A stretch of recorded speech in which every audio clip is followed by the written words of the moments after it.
session of Polymath. So, for anyone who doesn't know, Polymath is basically, we follow the Pekka format, 20 slides, 20 seconds per slide.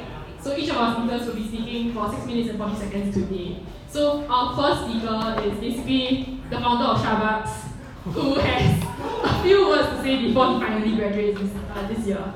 Right, let's give it up for Imran.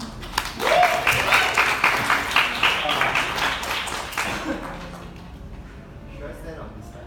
Where do I start? Yes. Oh. Right, hi everybody, my name is Imran, I'm here for Pharmacy Major as you all know, and I'm going to be talking about breaking bad. So that's me synthesizing chemicals in the lab. And why I want to talk about this, I realized that I do my final year project synthesizing drugs, and every time I want to tell people what it is about, it's very difficult for me to explain to them because people lack chemistry concepts, right? So I'm going to try to use this presentation to teach you how you actually synthesize a drug in the lab. So who has watched this show called Breaking Bad? Right, so this chemistry teacher cooks methamphetamine, which is a stimulant in the kitchen, right? And this is the chemical structure of methamphetamine. It's a stimulant, it gets you really high. And it seems like it's really easy to make this chemical, right? But actually it isn't. If you look at the synthetic scheme, which is what we call a sort of a flow chart or recipe for methamphetamine, it takes about 2 or 3 steps, right, depending on which way you go, in order to eventually arrive at this wonderful gateway grid-crashing drug, right? But you see, it's really complicated and it's a lot more difficult than you would think it is. And I'm going to teach you how we usually make drugs in the lab by using this very simple reaction that I've been working on.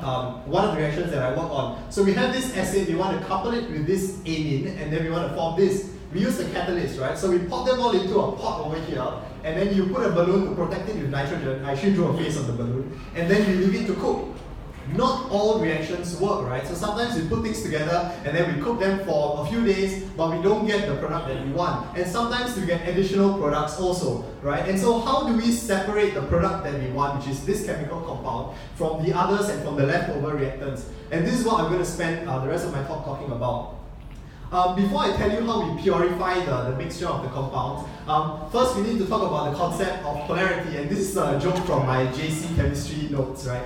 And this is to tell us that polar compounds dissolve polar compounds and non-polar compounds dissolve non-polar compounds.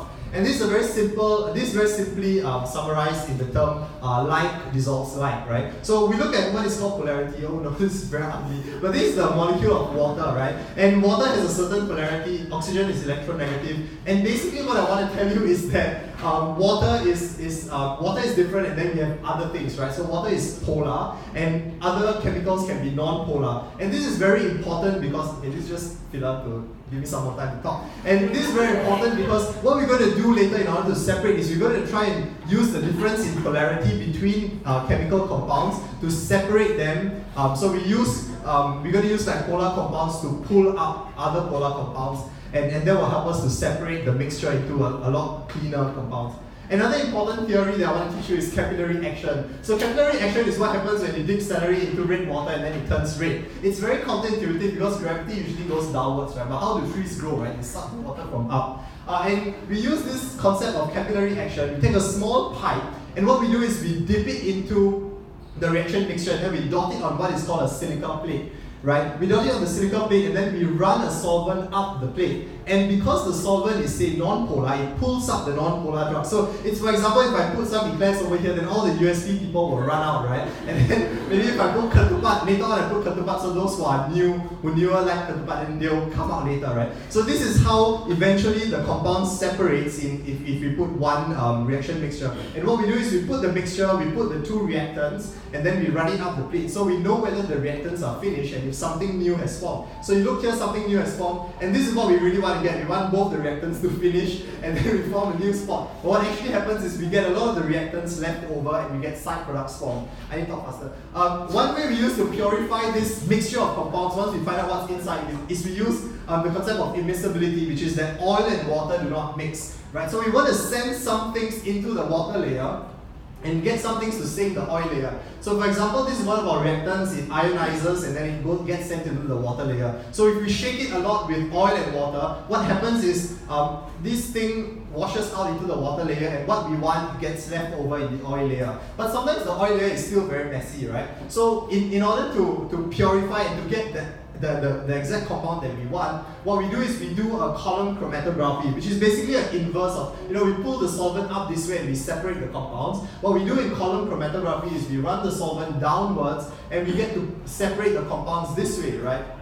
And the next slide will tell us how exactly we can do this, right? So this is our plate just now. So we saw that this yellow compound comes up first and then the green one, right? So what happens is we start with the mixture here, and this is a silica column, and we put a polar solvent here, and as a non-polar solvent, as we increase the polarity, this yellow thing first comes out, and then we collect the different fractions. And as we collect different fractions, what we get is we get very pure fractions of different compounds. Now, how do we actually test the compound that we finally have, that it is the compound that we want? We use this thing called a mass spectrometry, which basically is to give the compounds in the mixture a particular charge, and then they get pulled by a magnetic field, right? So then it gives us this reading over here based on the mass of the particle that is pulled.